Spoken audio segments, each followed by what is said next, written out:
I'm so sorry to learn that two of your family members have been confirmed dead. Can I ask how your family are holding up?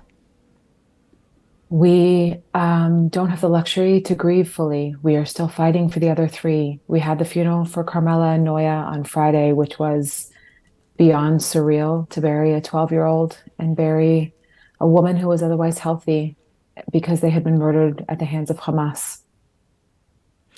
I can't even begin to manage that. And look, I know your focus is on your remaining three family members, your cousins Ofer Calderon, who's 50, Sahar Calderon, 16, and her brother Erez Calderon, who's 12.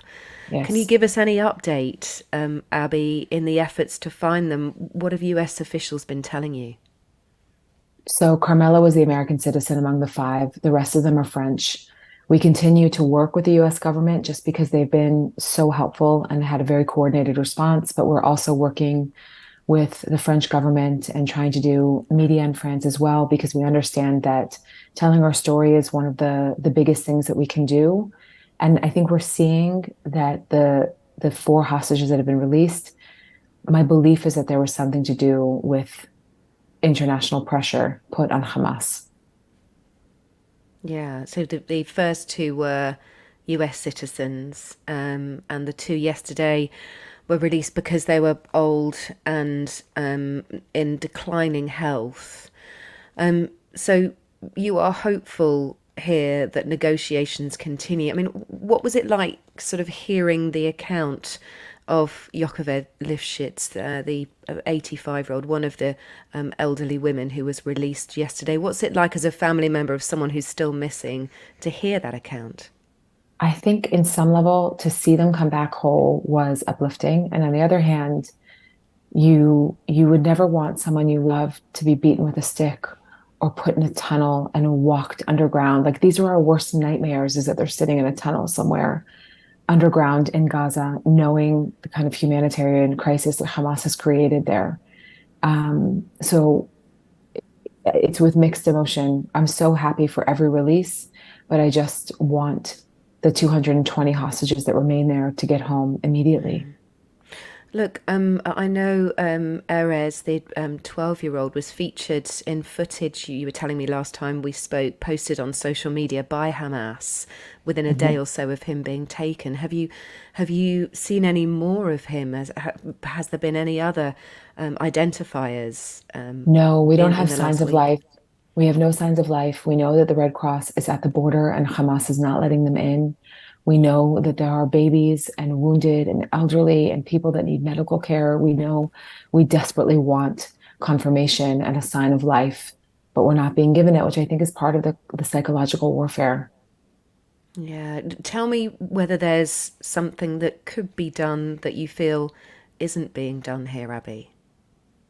I think in general, we're seeing internationally that people are not taking an unequivocal stance against terror. I think that there's a belief that what happened on October 7th was a political issue. And I don't see it that way. I am an American, I'm an Israeli. I have actually lived in other countries around the world. So I understand how complex this is. But this is not that issue. This is not Israel Palestine. This was terror and pure evil. And it was about the annihilation of Jews in the state of Israel. And I want the world to take notice and stand up and use their voice. We, as Israelis, deeply believe in an equal quality of life for the citizens of Palestine. There's no question, but they're being held hostage by a terrorist group. And we, as a nation and as a world, need to stand unequivocally against terror. I think all of our leaders need to. Yeah, and look, it must be so worrying and so frustrating for you at the moment.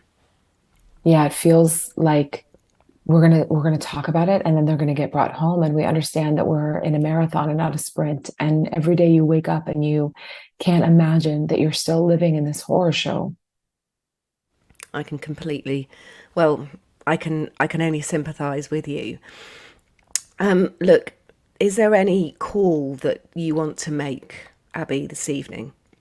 I think the easiest call to action is to write or call your leaders and ask them to demand the release of hostages. If we have global leadership, if we have leadership of the UK demand the release of hostages, it means something. It means the world cares and that these people aren't being forgotten. We need leadership right now, deeply.